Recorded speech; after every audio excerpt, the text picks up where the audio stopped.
In the last video, I shared 5 funding databases that are a great place to start if you're new to fundraising and you're looking to identify some funders that are a good fit for your organisation. In this video, I've got 5 more really helpful resources to share with you, some websites that it's just really worth you knowing about, so I'm just going to give you a quick look of those now. The first one is NCVO, so the National Council of Voluntary Organisations, a really good place for resources for running a voluntary organisation. It's worth keeping an eye on their news. You can become a member, they have newsletters and things like that. They also give a lot of support to organisations.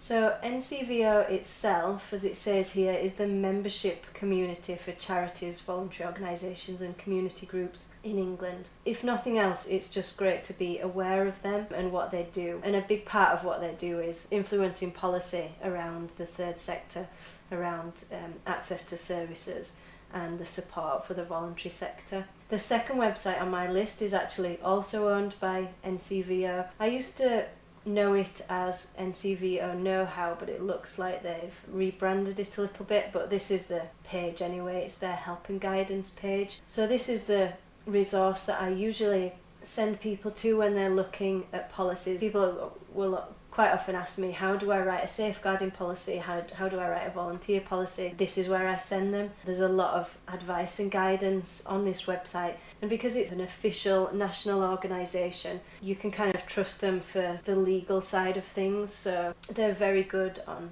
strategy, on policy, on governance, for example. Now, we had a look at the Directory of Social Change website in the last video when we were looking at their funder search, and as we saw, there was very little that you could access without a paid membership. But also, as I said, it's worth knowing about what they do. They've always produced the actual directories of funders in different kind of areas of fundraising, and so you'll see that they cover lots of things from management and leadership. They have training programs, they have resources, and they have books. You know, they produce a lot of these books. Now, you can get some of these from the library, and none of this is free. To be honest, I don't think I know anybody running local, smaller organisations that pays for this. The big charities do, and it's worth being aware of it. But it's probably just something to keep in mind until you grow, or until you need support on something really specific. These are the guides that they've always published, like grants, fundraising. So again, as I said in the last video, I certainly wouldn't encourage you to sign up for a paid membership with DSC at the beginning if you're in the startup or the early stages of running your organisation, but it is definitely worth knowing that it's there. The next website, and one that I think a lot of people dismiss, is the Charity Commission website. It's all free to access, and it's actually a lot more helpful than you might think. So yes, you would come here if you were going to set up and register a charity, for example. You can also complain about a charity here, but one of the best things that it's useful for is to find out details about a charity that you might want to apply for. So if I go into here and search for a charity, I'm going to search for one that I'm aware of, and you can either search by charity number or you can search by name. So if we go into this, it'll give us an overview of what the charity does, how much income it brings in every year and how much it spends. It'll tell us who the charity supports and where. So this says throughout England and Wales. Many small funders will just cover a region or even a number of cities.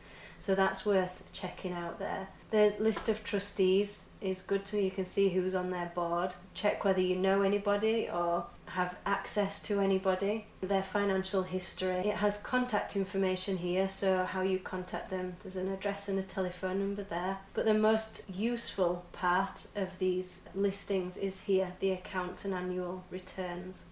So if you go into there, and you'll see the last annual return for the latest year, and we download this, you'll see in the set of accounts you get some general information about the trust or foundation, about their trustees, about who's running the organisation and where they're based, as well as a bit about their aims and objectives here as well. It's also interesting to have a look at their accounts, even just the top line, so their income and expenditure just gives you an idea of the size of the trust or foundation, how big they are, how much money they have to play with. But the most important part, the bit that we're looking for, is generally towards the back of the document here.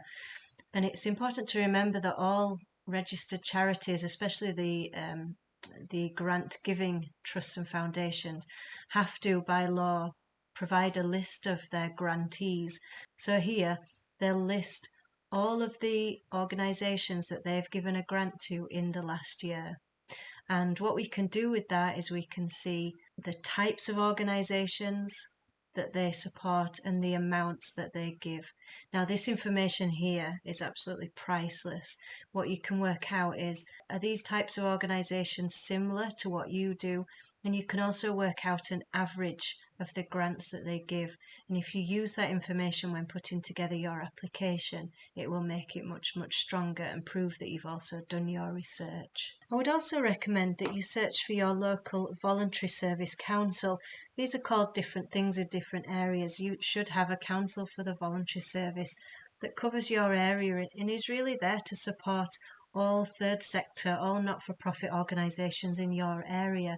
And they're a great resource in terms of training, resources, expertise, and most importantly, it's where you'll find your network of other like-minded organisations in your area. And then finally, make sure that you look up your local community foundation. Each area has a community foundation which distributes small grants on behalf of small local charities and philanthropists. You can find yours using the map at the website ukcommunityfoundations.org. Just as an example, I'll put Manchester in.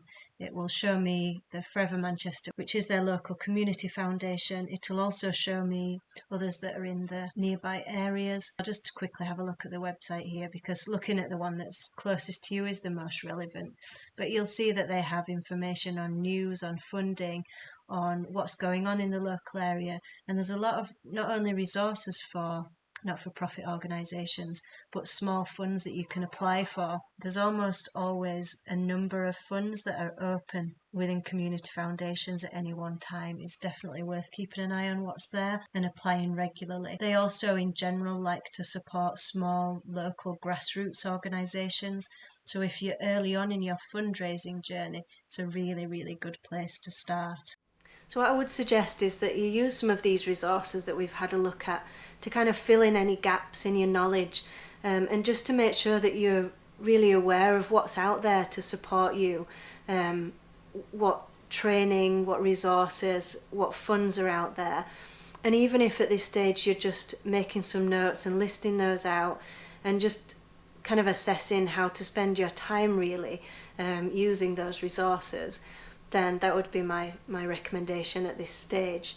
So in the next video we'll start to look at how to identify the very best potential funders for your organisation, how to turn what will start as a very long list of potential funders, and this can be quite overwhelming, so how we get that long list down to a short list of priority funders, and how to increase your chances of getting some early success of fundraising for your organisation.